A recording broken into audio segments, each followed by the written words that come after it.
The Gen 5 Glock 45 MOS. Arguably the best Glock ever made. It's the Goldilocks of Glocks.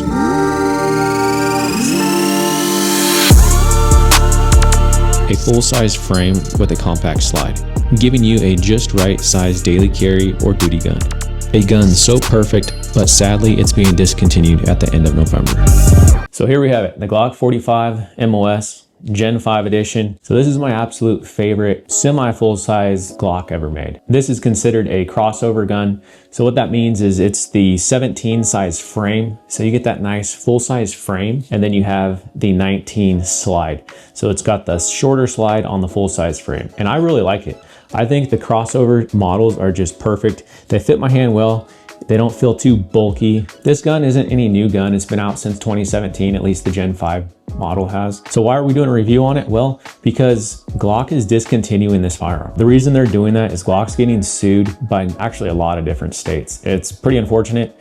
And so what Glock's doing is they decided rather than fight it, they're going to discontinue all of their double stack models. So basically anything that's not a 42, 43, the single stacks, anything other than those are going to be discontinued. So this will be the latest model that you can get that's a double stack that won't be their new V series or V model. A lot of you might think, oh, no big deal, I'll just go get one of those when they come out. The issue with that, and that's why I really like this gun and that's why I'm a huge advocate of this gun. I've shot Glock 17s, ran a lot of rounds through 17s, but I just prefer the size of the 45. It's that compact slide really does make a difference. It doesn't make a difference in accuracy, but just in the handling of it and how it feels, I think it's great. But the issue with the V series, in my personal opinion, is not going to have the Glock reliability. These guns have been out forever. Glock came to the United States in the 80s, and they've been making and improving on their other models, and they've just been making solid guns. They're used worldwide by other militaries and police agencies and just law enforcement agencies in general. So you have a tried and true weapon, and this platform right here, how it is what they've been known for. The beauty is in the simplicity of it. And so that's why I think this gun is so valuable, is the fact that it's tried and true, and you know what you're gonna get, and you know that it's gonna be completely accurate. With the V series, a lot of people are speculating it's going to be the Gen 5.5 model. Some even think it's going to be the Gen 6. I have no idea. If you guys know, let me know what you think in the comments. I'd love to hear what you say. Me personally, I think you cannot go wrong with this gun. MOS is really cool because it does offer you the option to run a red dot on it. I don't like the fact that you do have to run a plate. So if you want a red dot that'll actually work with the Glock MOS system with no plate, the Holosun SCS actually will go onto the Glock, and it'll actually co-witness with the Glock sights. So that's a really cool feature.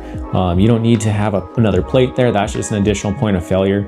But realistically, for 99% of people, a plate is not gonna be an issue. The only problem I really have about a plate is it's an extra piece on there. I do like it when the slide is milled to an optic and it can set down on there nicely, and you get a nice co-witness. But if you're going to keep this gun and you're going to run this gun, I think most people can agree that Glock sights aren't necessarily why people buy Glocks. Most people change them out, whether they're putting night sights, a little bit taller sights so they can co-witness with a red dot.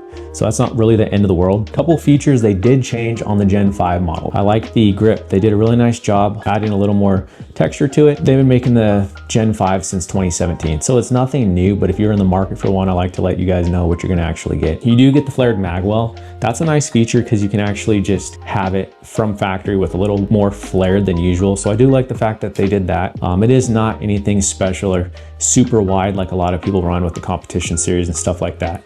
And then you also do get the front serrations on it, which is kind of nice. The negative to that is if you're trying to do some Gucci Glock design on here, probably not going to work with your front serrations, but as far as functionality, it's pretty nice to have those on there. And then the rail, they did update the rail so that it's compatible with pretty much everything out there. So if you're in the market for a Glock 45, you probably were checking out the 19X. I was in the same boat and I was looking at the 19X.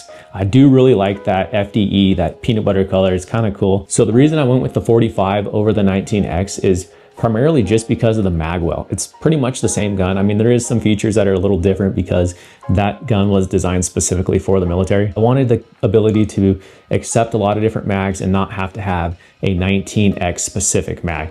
Now there is ways to get around that, but for me personally, I just wanted to buy the gun and be able to run it run the mags I have, throw a PMag in it if I want to, and not have to worry about it being a specific 19X mag. If you're in the market for a Glock and you see the different generations, most of you probably know which one you want, or if you're shopping caliber specific. The big thing with the generations is, so you got your Gen 3, which came out in 1998. Some still argue that that's the best one. It's got the most options to customize it. And a lot of people really do like the Gen 3s. I have one here. I'll show you a side-by-side comparison of kind of what's different on it. There is a large following to the Gen 3s. It was the first model to have the finger grooves, a rail, and a chamber indicator. Those were kind of some of the main points on the Gen 3s, and that model was made up until 2010. In 2010, they came out with the Gen 4. Some of the main features on the Gen 4 were the upgraded mag release, ambidextrous features, the beaver tail. They started making it to where you can actually change out the back beaver tail. And then it did have the double recoil spring. They did the new grip texture, as well as you could change out the back strap, kind of give you whichever size kind of felt best for your hand. They made the Gen 4s from 2010, and then they discontinued them in 2020. In 2017, they came out with the Gen 5, which is what we have here in front of me. And they continued to make this gun up until the end of this month when they discontinue it for the V model. So one of the things that sold me on the Glock 45 over the 19X is the magazine compatibility. The 19X has that mag well that only accepts the 19X mags. You could obviously do stuff to change that, but this one will take all your regular 9mm mags, and it also does take the PMag mags. Some people were worried that they don't fall out as easy as a Glock mag. So here's just your stock Glock mag, nothing in it, and it falls out super easy. We'll throw in a PMag, and some people say they were a little slow on falling out. This thing's empty. I haven't had any issues with it. It slides in nicely, locks in, and then falls out faster than the stock Glock mag. So that is one nice feature about the 45, is that you can use, if you have other, Glock 9mm, you can use the same mags and not have to have a specific magazine for the pistol.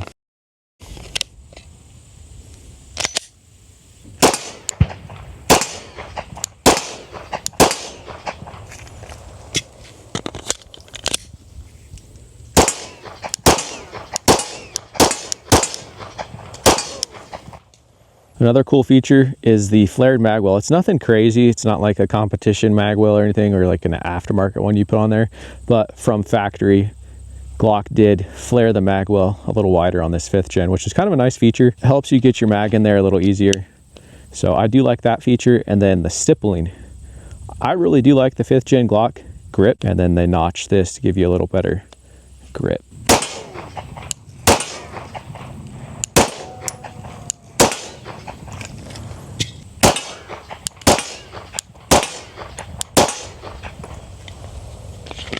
All right, so I got the 3 models here.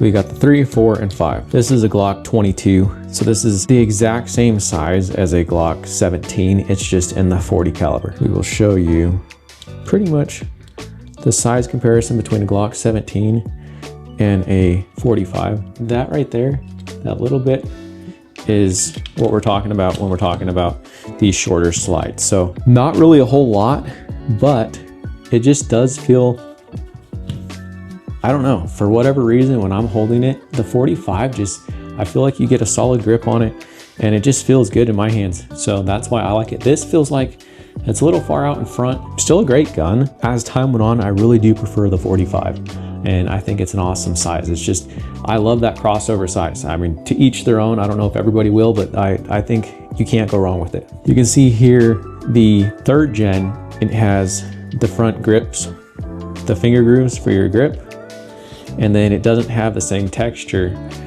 as the 4th and 5th do. So that's one of the other things that's different about it. The 4th gen has, you still got your finger grooves. You don't have any front slide serrations. So just to kind of show you the frame differences from these 3 different generations. So on this frame, you got the smooth, different texture. You got your front finger grips. No compatibility with different modular beaver tails like you do on the 5th gen. And the 4th gen, you did have some compatibility for different beaver tails. You still have the finger grips. They added the grip texture. So it's starting to look more like the 5th gen. And then your 5th gen, they got rid of the finger grips, which I'm actually a fan of. I'm glad they got rid of the finger grips. I never really cared for them. And I liked the front texture, how they have it on all the way around. So it's a good feeling gun. As far as the magwell, you can see what I'm talking about. So right here, you can tell it's not flared. And then on the 5, you can see how, or on the Gen 5, you can see how it's now flared. So nothing crazy. So those are just some of the features. Now, a lot of people were concerned with running PMags in it and having those actually eject. So that's an empty Glock mag. I'll show you an empty PMag. So we got the Glock mag, the PMag. Pretty nice if you have some of these extra laying around. You can just throw them in here. That's, like I said, that's the reason why I was sold on the 45, just having that magazine capability. Goes in nicely, drops out honestly faster than the Glock mag, at least in this particular weapon. So yeah, that's just a close-up of the 5th gen and then the 3rd and 4th gen, just in case you guys are curious. Kind of, you can visualize it. I know I'm a visual person, so you can kind of see what the differences are and kind of help you make an educated decision based off of that. Now, with this gun in particular, I will probably just put a aim point acro on it. I really do like those. I might do a holocen. I haven't decided yet, but I'm not really going to do anything crazy with it. Maybe throw a light on it. But I do have a shadow systems that I really enjoy, and it's the same size. It is the XR920. So it's the shadow systems version of the Glock 45. Now I do have and run that gun. I really do like it. I'll show you guys that one. Its slide is milled for the acro, and then you can see with the sights they come with, it actually co-witnesses. So there's no plate. The optic is directly on the slide. You got some fancy slide serrations, really nice sights from Shadow Systems just right out of the box. You throw a light on it and you got yourself a solid weapon right here. So this does have a pretty nice flared magwell. So overall, this is kind of like the Gucci Glock version. This doesn't nearly cost as much as it would to get this Glock to this point. That's why I have this one. But I still would like to have a red dot and maybe a light, and probably change out the sights to just co-witness with my optic I decided to run. And I don't think I'll necessarily run night sights on there just because I don't want too many dots on there. So I'll just do a taller sights on it, red dot, throw a light on it. So with that being said, I don't think you can go wrong with the Gen 5 Glock 45 MOS. I think it's a solid option. Me personally, I would go out there and grab one before they discontinue them, just because, like I said earlier, we don't know what the V series is going to be. A lot of people are speculating that it's not going to be MOS, it's just going to be a regular slide, and then you have to mill it out, all that kind of stuff. So for those reasons, I think it's just a phenomenal gun. It's my personal favorite Glock. I just love the simplicity of Glock and the fact of how much tried and true reliability it has.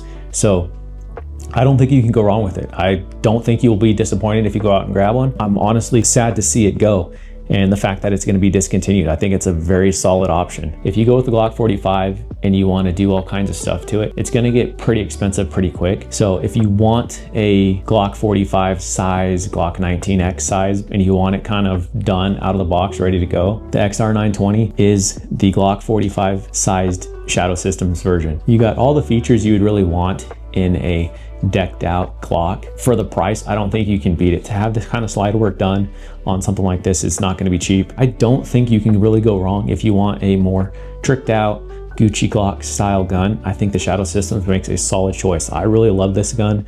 I'll probably do a comparison of the two so you guys can get a side-by-side comparison. But when we're talking Glocks, the Glock 45, it's the absolute, in my opinion, the best Glock you can get. I love this gun. It's super reliable, just fits perfect in the hand, and it's an awesome gun. Now, as far as what's going on with Glock, it kind of makes me feel a certain way about how it's being handled. I know there's a lot of mixed opinions about it, but my personal opinion is all these states are suing Glock, and Glock decided, hey, we're just going to discontinue our guns. I understand they have to do that from a financial standpoint, but the flip side to it is, let's take people drinking and driving, for example.